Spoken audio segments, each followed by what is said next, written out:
Oh, I thought I did that. Is it not showing? Can everyone see the Oregon Health and Science University PowerPoint screen?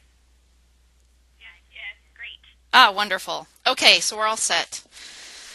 All right, well, welcome everyone. My name is Angela Weaver, and I'm really glad you could join this afternoon. I'm going to be talking about creating welcoming chronic disease self-management programs for everyone.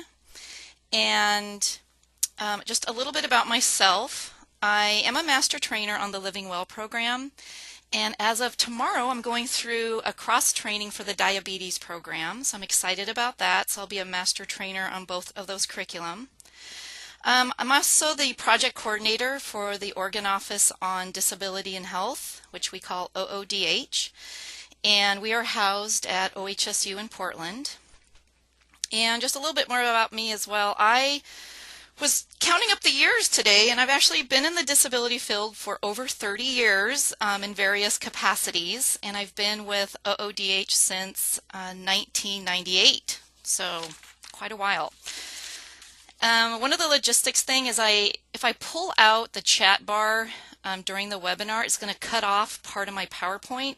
So if you want to go ahead and jot down a question as it comes to you throughout my presentation, feel free to do that, but I won't be able to see it without cutting off part of the PowerPoint. So I'll answer questions at the end.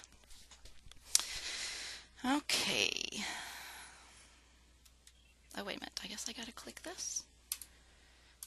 Okay.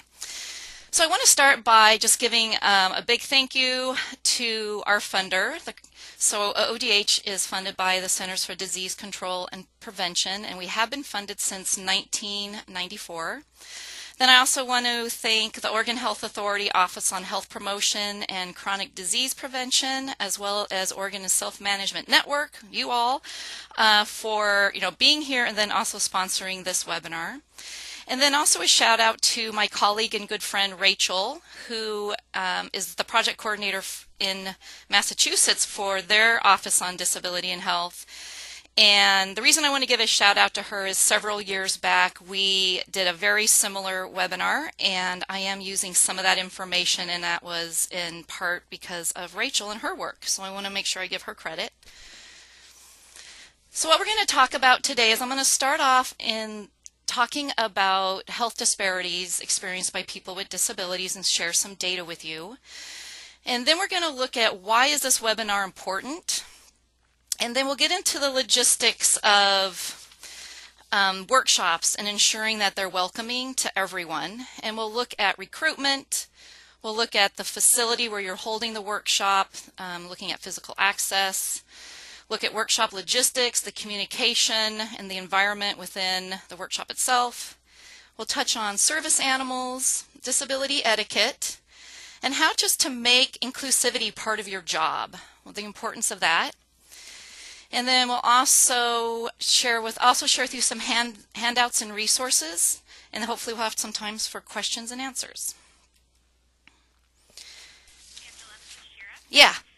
I don't see slides advancing on my end. I don't know if you've been advancing them. Oh, I have been. Okay, I don't know if everyone else has been able to see advancing slides, but mine stayed on the main slide. Oh, no. Yes. Mine. Oh, dear. Okay, let's see here. Show. So right now it says it's paused.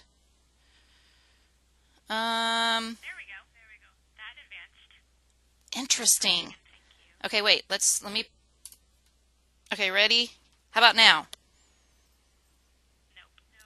Oh. You know what? It's almost like if I pull this bar out. Okay, now let me try with the bar out. Oh, it won't even go with the bar out. Now? What did I do to make it go? Now? Yes. Yeah. Oh my gosh, I almost have to click this button every time. Okay, so there was the agenda. This is going to be a little interesting, so bear with me. I'll do my best to remember. So I got to click here first. How about now? People with disabilities, do you see that one? Yes. Okay. Oh my gosh, this is going to make it tricky. Okay, people with disabilities. are more likely to experience poor health, secondary conditions, and secondary conditions are the result of any primary disabling condition, as well as early death. And that's what a lot of the data shows us. And we're going to be looking at some of that data here in a minute. But what's important is, let me just see if I can get this to advance. Did you see that? No? How about now? Yes. Okay. And I'll just do that several times here. Okay, so, but what's important to remember is when we're looking at this data as well as other research and data sets, that people with disabilities, even though they are more likely to experience these health disparities, it does not mean that people with disabilities should be considered sick or ill, and definitely that they cannot live a healthy lifestyle. And it's also important to note that it's not necessarily the disability itself that causes health disparities, but a lot of it can be contributed to environmental and social factors.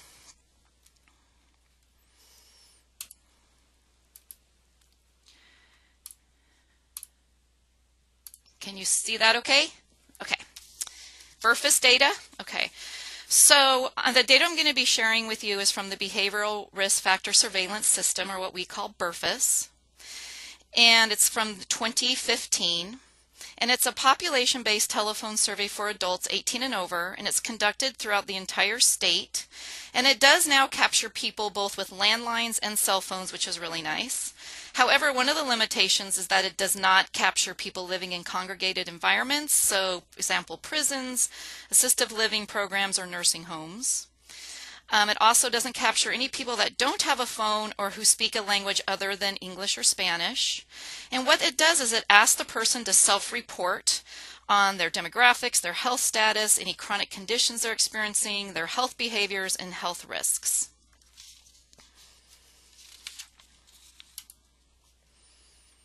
Okay. If you can't see a chart, let me know. Otherwise, I'll keep going here. So we're going to start with some data, and what we see here and what we see also in this slide and then several slides that I'm going to show you is that the red bar indicates Oregonians with disabilities and the green bar indicates Oregonians without disabilities. And in this slide we see that half of the number of respondents who experienced disabilities in Oregon reported their current health status as excellent, good, or very good compared to Oregonians without disabilities. So over half said that they would, at this current moment, say their health status is, fair or poor compared to people without disabilities.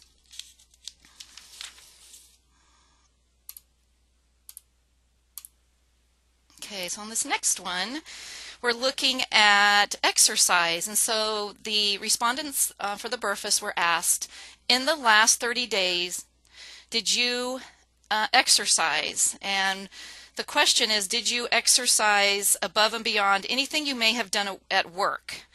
And it could include things as running, golf, gardening, or walking. And what we see here is that we see about a 20% difference between people with and without disabilities, with people with disabilities exercising less.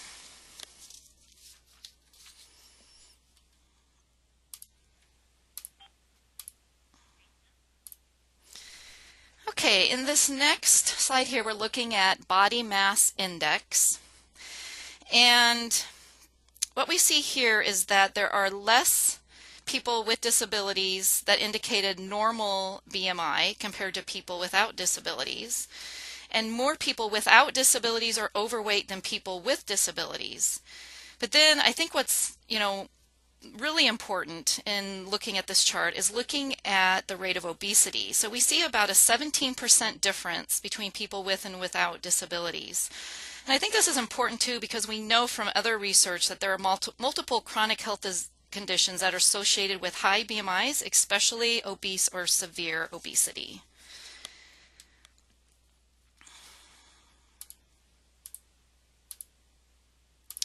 Okay, with this slide we're looking at respondents who said they are currently living with diabetes.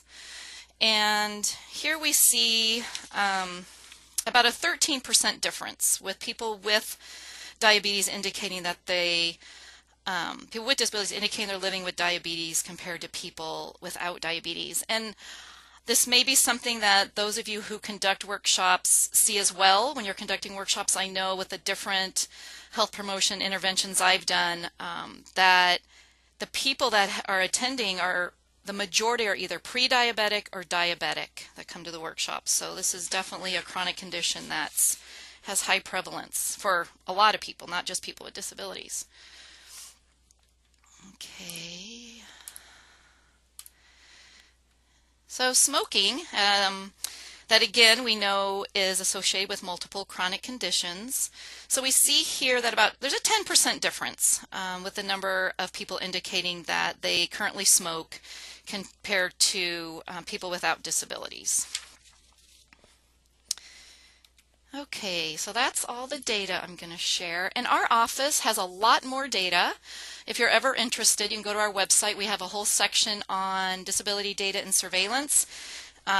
And we also have like the questions that are asked and the identifiers who identified as having a disability. So there's a lot of good information if you ever are interested in that. So when we are looking at being inclusive in our workshops, who do we want to make sure we're inclusive for? What does this really mean? And basically it's everyone. So it's people with and without disabilities. It's people with functional impairments, especially seniors. And they might not always identify as having a disability. And it's also people that are living with chronic conditions that may or may not be related to a specific disability.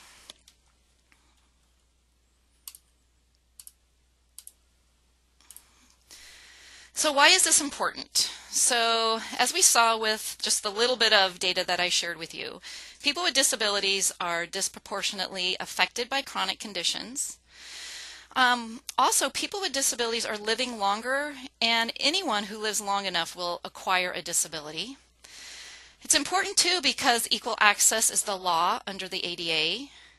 And lastly, we really want to make sure everyone who needs these types of programs can access them. So this ultimately helps all of us as leaders or coordinators. It really helps us to know there's this whole population out there that can really benefit from these programs that can really help expand our reach.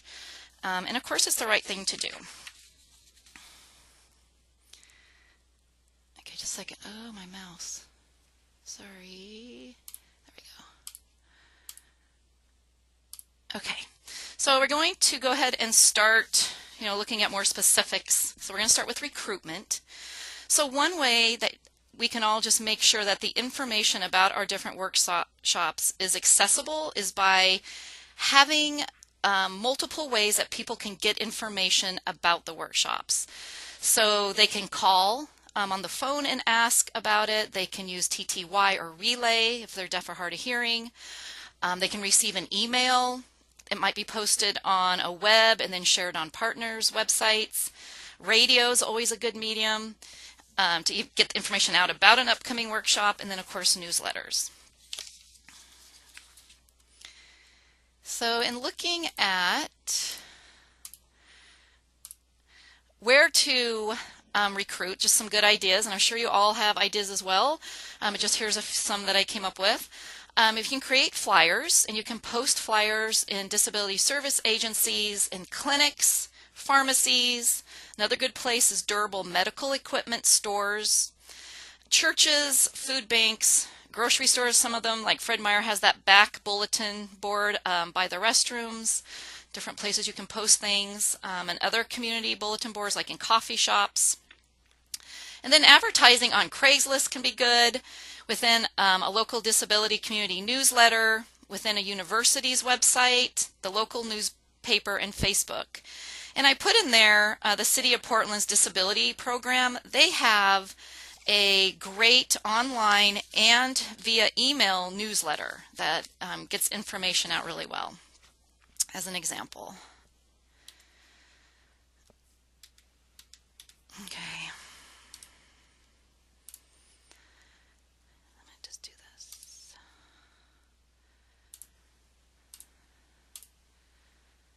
Okay, so what I wanted to do is just give you an example of a flyer. just to give you some specifics that might be helpful. So I want to give a shout out to the Hollywood Senior Center for letting us use these drafts of a flyer.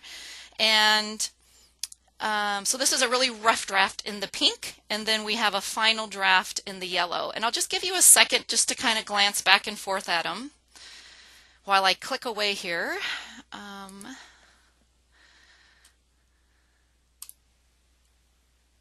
Okay, and you know what? I'm gonna click here. I'm gonna click all the bullet points in. Okay, there we go. Because they were gonna come in sporadically, but okay. So just some tips and points on creating flyers, and I just want to say too that don't worry about having to take notes on any of this if you don't want. There is a publication that we are going to have posted on our website that talks about how to make accessible publications, and all this information is in there as well. And it's a PDF you can download. But anyway, so some things to look at that are different between the two flyers is one, this one has a font type is consistent throughout, which helps it with readability, being easy to read. And there are no hard or difficult fonts to read. I know sometimes when we're making flyers we think, oh my gosh, I'm going to get to use my artistic expression, I'm going to use different fonts and different colors, and we get all excited. And then we're making a flyer that's not very accessible or easy to read. So the font there, Put Life Back Into Your Life, is a little easier to read font than the previous one. So there's a little bit of flavor, if you want to say, there. That's the one thing that's not in the exact same font. No font size is less than 14, so you don't see like an 8 or 10 point font, in the writing really at the bottom. So we could have like down below the pictures, could typically be really tiny font, but all the font on here is 14 or greater, and most of it's 16 and greater. You also don't see any underlining or much italics. And the reason you don't really want to do underlining is because, especially if you're going to post your flyer maybe on your website or different things, people identify that as a hyperlink, and so it can get confusing. And then also with italics, they can just be a little more difficult to read, especially depending on which font you're using. So you don't want to have too many italics and little to no underlining. The information is really clear. There's no guesswork. There's not like, oh, now where is this going to be held? When? It's just right there, easy to identify.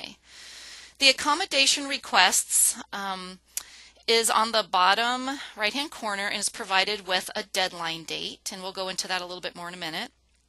The visuals include a person or persons with disabilities, so when people look at this flyer, they can self-identify and feel like it resonates with them, like this workshop is for me. And of course there's various photos and art that you can use for various types of disabilities. The color scheme is appropriate.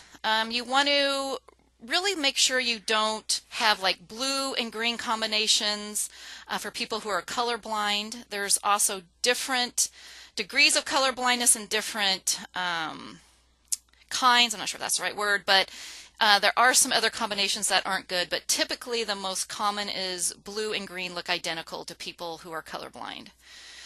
Also, contrast is really good here. Sometimes you'll find a dark background, like maybe a dark blue or purple with black font, and that can be really difficult to read. So what you see here is high contrast, a light background with font that is easy to read. The use of plain language is very important. So you see very short sentences, to the point, to the fact, and it's also an active voice. So it's speaking directly to the viewer. Put life back into your life. Register today. So it's like you're speaking to the person reading it, not a lot of fluff or added words that can be confusing. And lastly, if you are going to post information on your website, especially if you create a flyer, you want to have it in multiple formats. You want to post it in Word, post it as a PDF, and both of those formats you can use alt text boxes for someone that might have a screen reader. That can help them identify, everything that's on the flyer.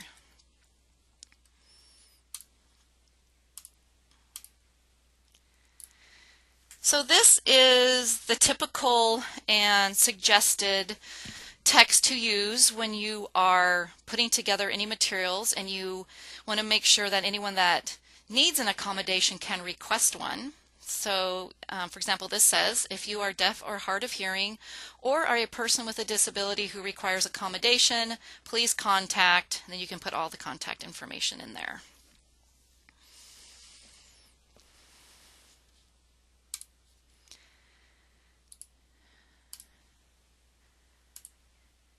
Okay, so not only can you, maybe, again, people have done this as well, but not only can you, post flyers and get your word out that way, put things on your website, send out emails, but you can also let agencies in and around your area that serve vulnerable populations, whoever you might be targeting, or people with disabilities or seniors, and you can let them know about it and ask them to refer people. So, for example, Centers for Independent Living have peer specialists that may agree to say, hey, to someone, have you, like maybe they're having issues with their health, right? They can hand them a flyer about the workshop and help with recruitment by referring. And on this slide, I have a map of the Centers for Independent Living in Oregon. Another great place to see if we can get referrals from is the local mental health networks, medical providers, disability advocacy or support groups, disability service agencies like the ARCS or UCP. They have a lot of their consumer base that they can reach for helping with recruitment.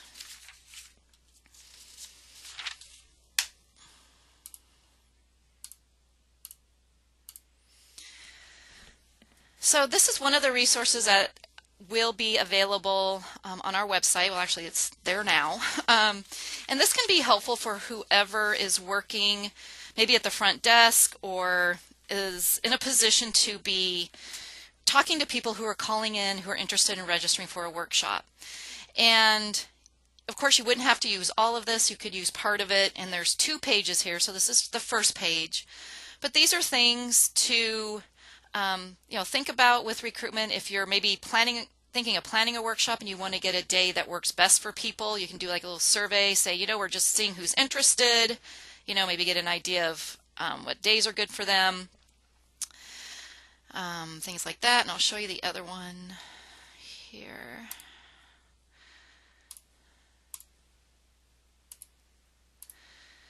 And then this one here gets more into the specifics of any accommodations that you could be aware of for the person. And as we go through this PowerPoint, I have slides that show examples of most of these. So we don't have to go into a lot of detail here, but just know that this is available to help give you some ideas if it's helpful.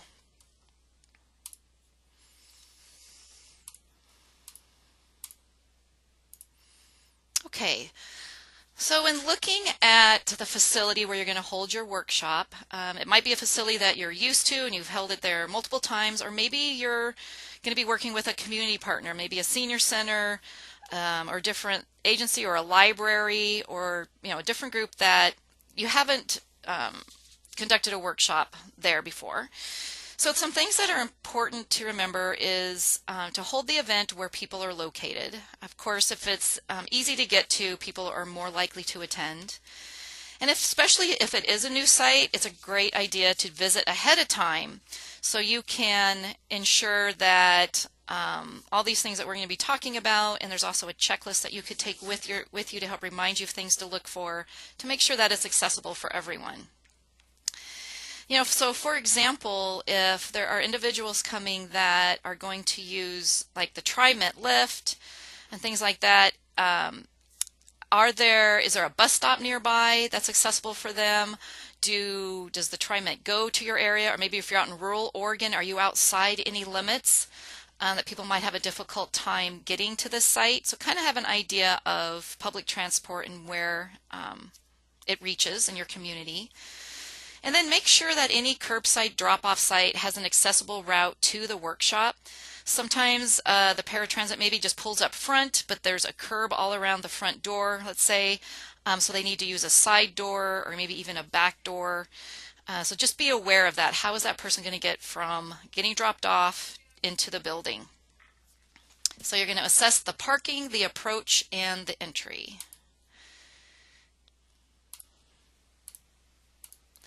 And if there is difficulty or not easy access right there at the front door, then it might be important to put up some signage to say, accessible entrance around the corner, and maybe either tape a sign on the wall or have some other means to let people know how they can get into the building.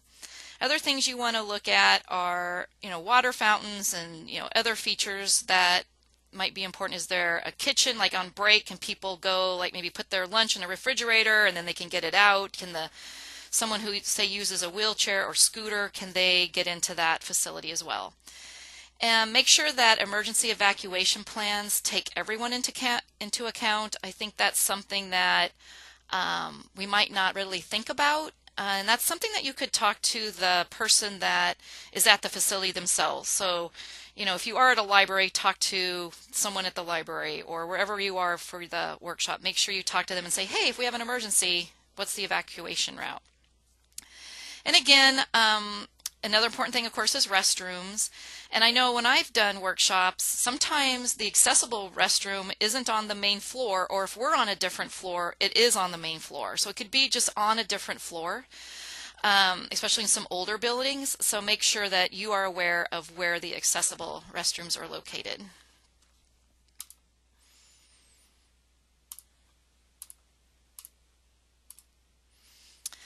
Okay, so then when you're looking at the room where you're conducting the workshop itself, is just to be aware of how you want people to sit. So I know typically we have people sit in like a circle or horseshoe. That works out really great so people can interact. But then just make sure that, look at the tables, and some tables may need to be raised for people who use wheelchairs, scooters, or power chairs.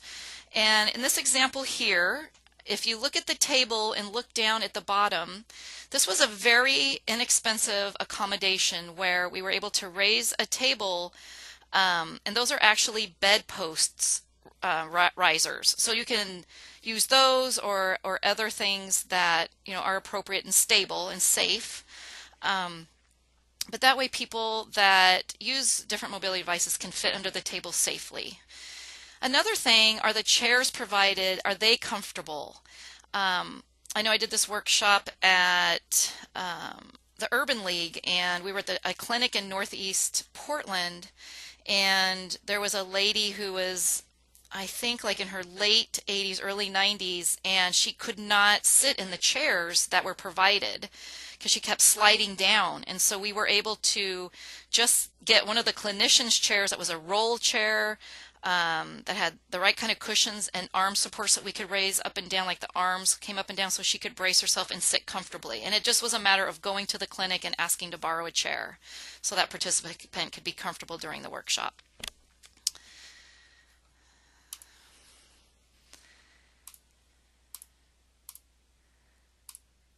Okay, so, sometimes it's a good idea to do a session 0 or a pre-session. And one good thing about these can be that you can meet with the participants as a group beforehand and get a feel for any accommodations that you might need, or maybe how many wheelchair users are there. Are there going to be any service animals, and maybe how many, to give you an idea of the size of the classroom that you would need, how the tables might best be arranged, and then any other information that you can get. And again, with the paratransit, that's something that a lot of times with people with disabilities, they get if they're using it, or other people, maybe seniors that are using it, they get a window of time that they are provided transportation, like to and from wherever it is they're going. And sometimes they might not have a say when they have to arrive or leave. I know paratransit does the best they can, but just to know that they might have to leave a little early, or they might get there a little late depending on their ride situation. And then also, the forms that we have to complete, the intake forms and things. You can offer assistance before the workshop, and some people may need assistance with reading or writing or visually to get through the different forms. But if you can, don't start, of course, the workshop late, but try to get those things done ahead of time.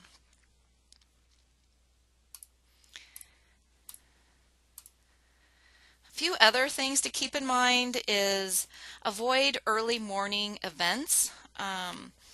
It can take people a little longer depending on maybe possibly a physical disability, again, waiting on a ride. There's many different factors that can factor into not a morning session, like starting at 8 or even 9 cannot be ideal. And then always take your scheduled breaks. This can be really important for people. So if you're running behind, it's sometimes tempting to maybe shorten a break, or I don't know if I've never cut out a break, but just always make sure you have the scheduled breaks. It can be really important for people. And when you're giving clear instructions or directions to restrooms and other things in the building that are important, make sure you give specifics about where they're located. And not just point and say, oh, over there or out that door, but give people real good specifics.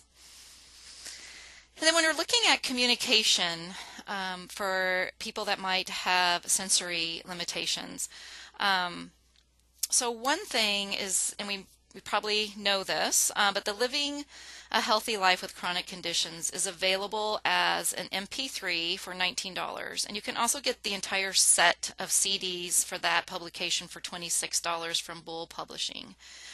And it's always a good idea, if your agency can afford it, to have several copies available. Our agency, we have a couple from when we were co-facilitating, and we do ask for those to be returned, especially the CDs. But now that I see this is new, they have the MP3s. I didn't realize that. They actually cost similar to the same amount as a book. So if your agency has it, you don't specifically have to ask for those materials to be returned because they do cost about the same as the books now. But those are available for people with visual impairments. That's very helpful. And then also people with cognitive or intellectual disabilities. They have also really enjoyed having the CDs.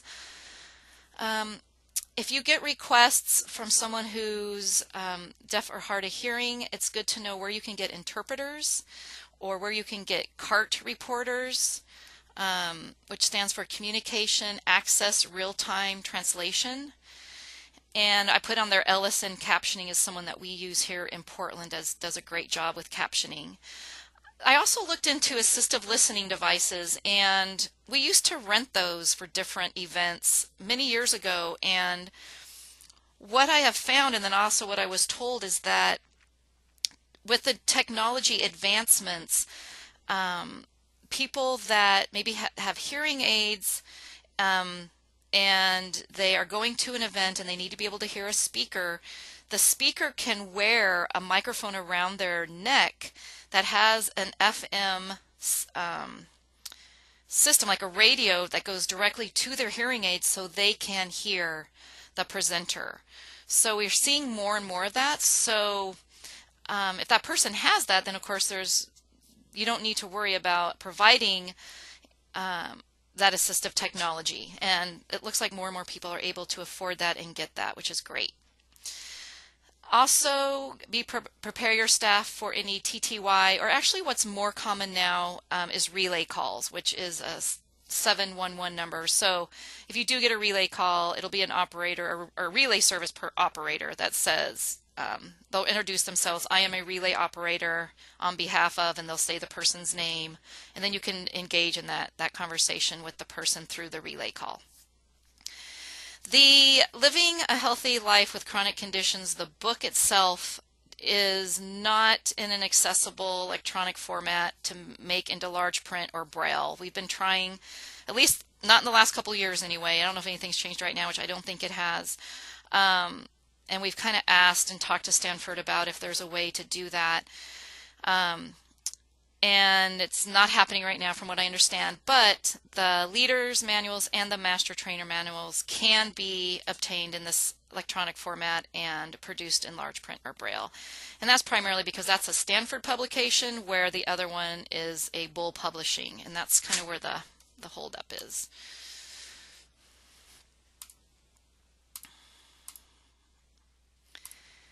Okay, so communication during the workshop.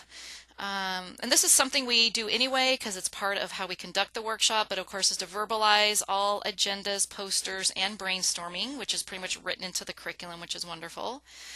And invite individuals who identify as hard of hearing and or with low vision to sit in the front of the room.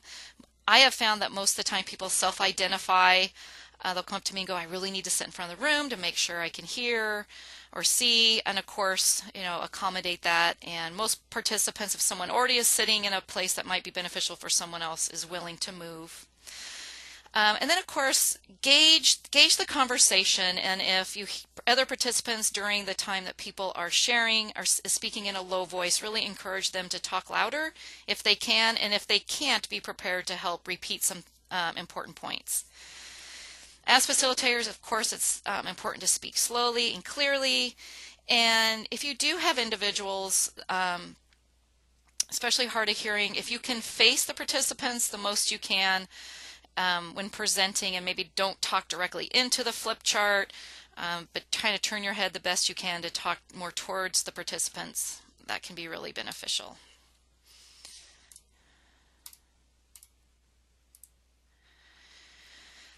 Some more things to think about with the environment. If you're providing refreshments, know what the ingredients are.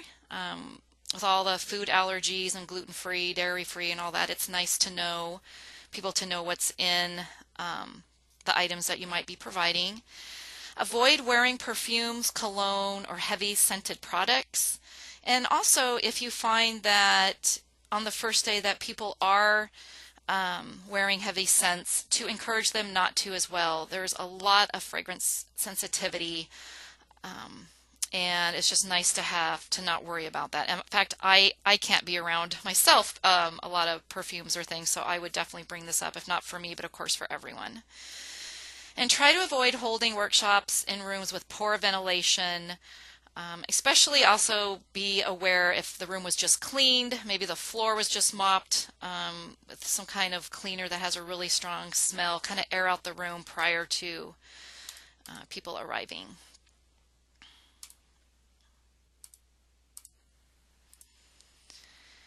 Arrange furniture. So again, we've kind of already talked about this, but just make sure there's plenty of room for a person that might be using a mobility aid to navigate around the room or even the building.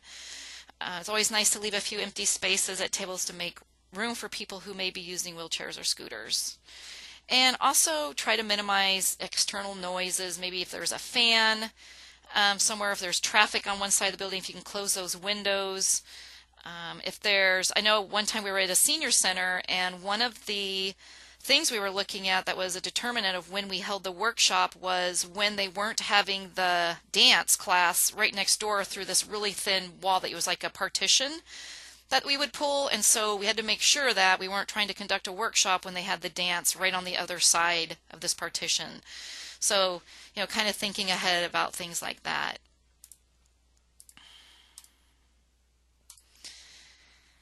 Okay, whoever you're working with at the location, your staff as well as whatever facility or the building that you're using, make sure that everyone knows that service animals are welcome, so it's not a surprise that someone may show up with a service animal. Also, not all service dogs are the same size or breed. And then also the people that have service dogs, not all times they may have a visible disability. And if you do have a participant that brings a service animal, check for and ensure that there's trash cans near relief areas, and also make sure there are relief areas, and you would let the person know where that is and make sure there's a trash can nearby. And when someone does have a service animal that they bring to the workshop, as tempting as it is to interact with their service animal, be really respectful and not to distract, pet, feed, or interact with the service animal at all. And sometimes that means not even really making eye contact with the animal and just really paying attention to the person, especially if the dog's just meeting you and excited to meet you, to really focus on the person.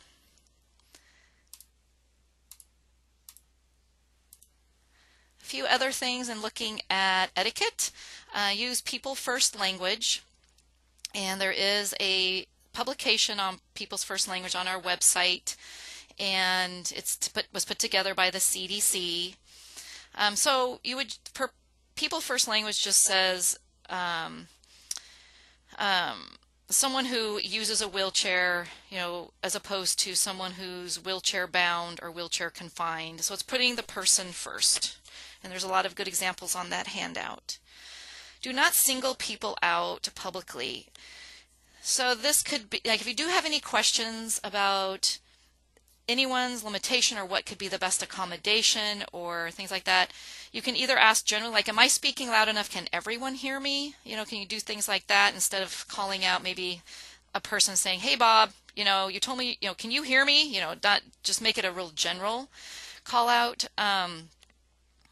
And then also if there's a conversation that's maybe going in a way of talking about, well, if someone has this chronic condition or someone is living with this disability or limitation, what do you think they would think if the conversation is going around trying to say like that? You of course wouldn't call out the person that you assume maybe has that limitation and say, I don't know, let's ask Jane, how is it living with XYZ? And I know a lot of people think they wouldn't do that, and we hopefully wouldn't, but I've heard of some of that happening at times. So don't make assumptions about preferred formats or means of communication. Always ask.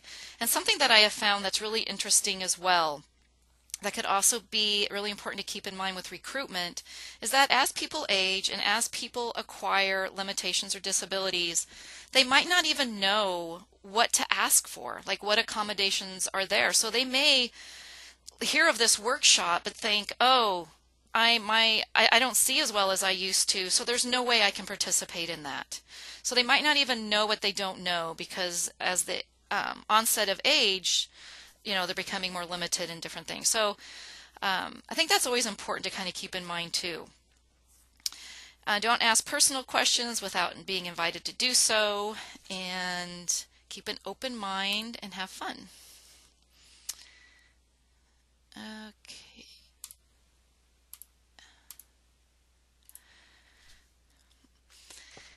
So, hopefully, the more you practice being inclusive, the more people that attend your workshops that require different accommodations, this just becomes a natural part of your work and what you think about.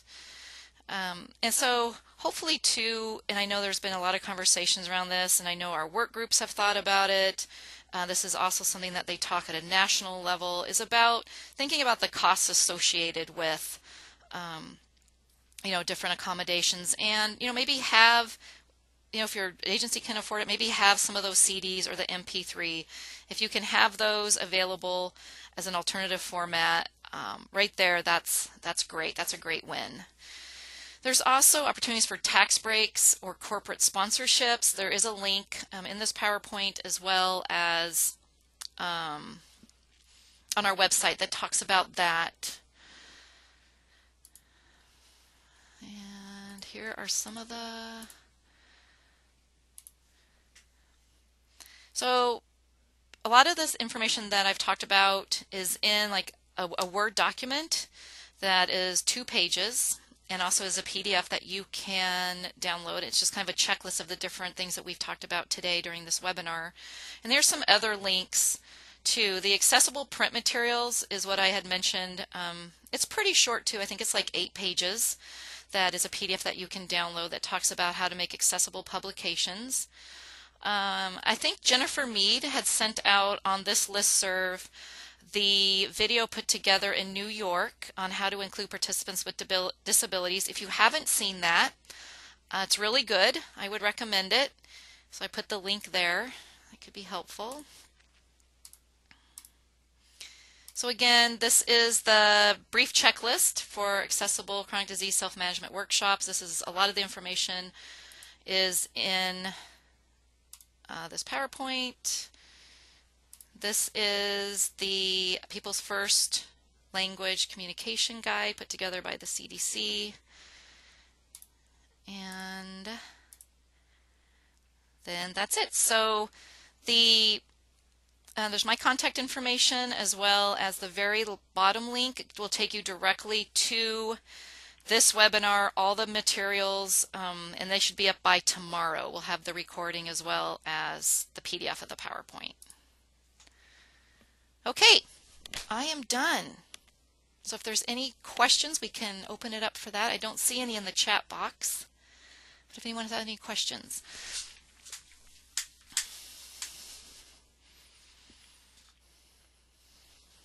Remember to unmute your phone if you have a question.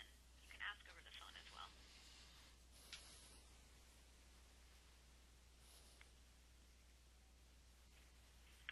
So this is Marty. I was a little bit late getting on. I missed one of the numbers I needed to put in. And so I know you have referred to the website for different things as you were talking. So you're saying that the last one, the ohsu.edu OODH resources, is the one that will have this PowerPoint available? That's correct. Yeah, it'll have this PowerPoint as well as the archived recording. Hopefully, if it turned out, I don't know, we had a few glitches, but hopefully it'll be there. And then all the handouts and different materials are available as well. Great, thank you.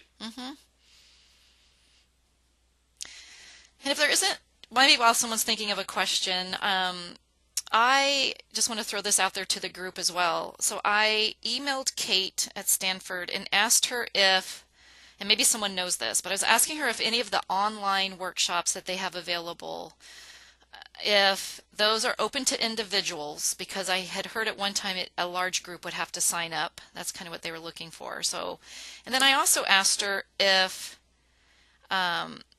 it was captioned.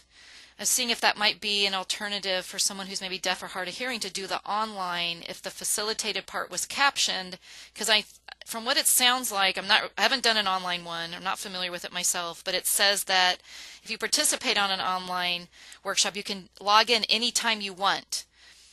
And so not everyone logs in at once. So what I'm assuming then is that there's a recording of facilitators presenting information, and then there's chat and different things for people to do to communicate with each other at any time. But then, so anyways, does anyone have any feedback or ideas from me? I haven't heard back from Kate yet.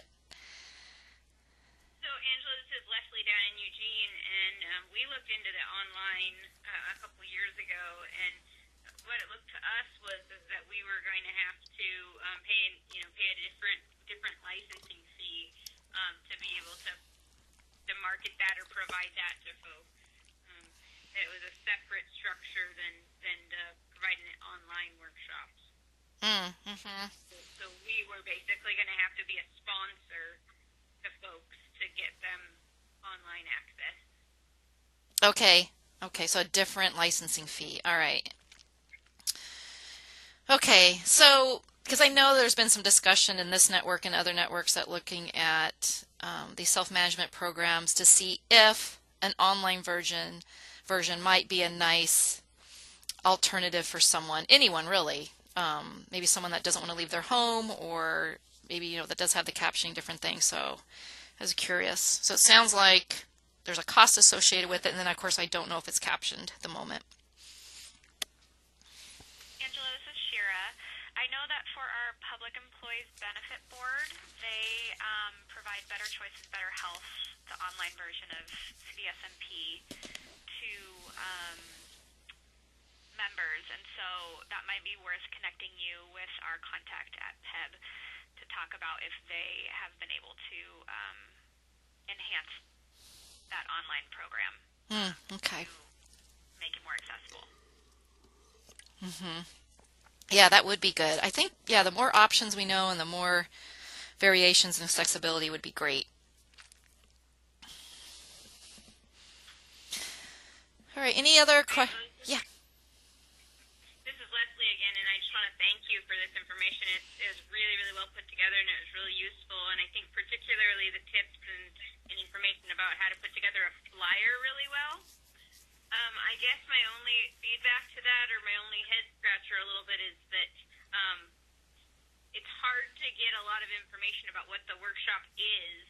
I guess that's just an observation to put out there, that it's hard to put a lot of information about what the workshop is when the font size needs to be that large, and you have a lot of other requirements like an accessibility statement and stuff like that. And I don't know, I guess that's just an observation. And a very good one. It's true.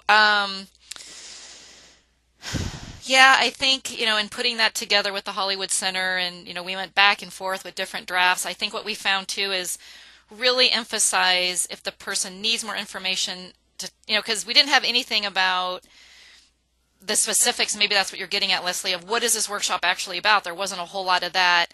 Um, to have that really encourage the person to contact someone, or if it's on a website, click a link here to learn more, just to give more information. But you're right, it is tricky. And they really liked, the logo with the lady with the bubble.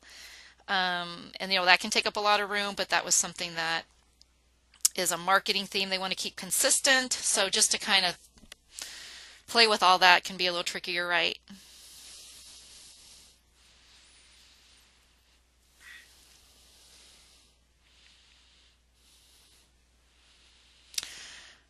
Well,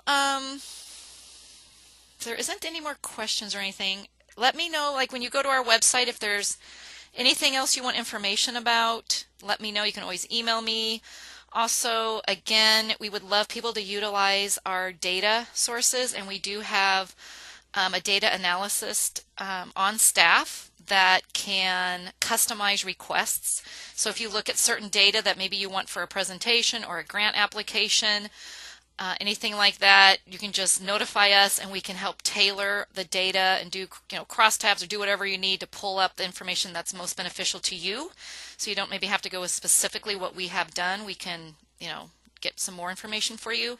For example, with the physical activity question, it actually asked, after that the caller was asked, and how often do you? What's the duration of the physical activity that you do? 30 minutes, an hour, so I didn't present information like that. So if for some reason that would be beneficial for maybe an article you're writing or anything like that, we can get you more information. So please utilize us.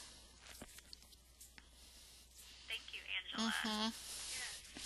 Any other questions for Angela?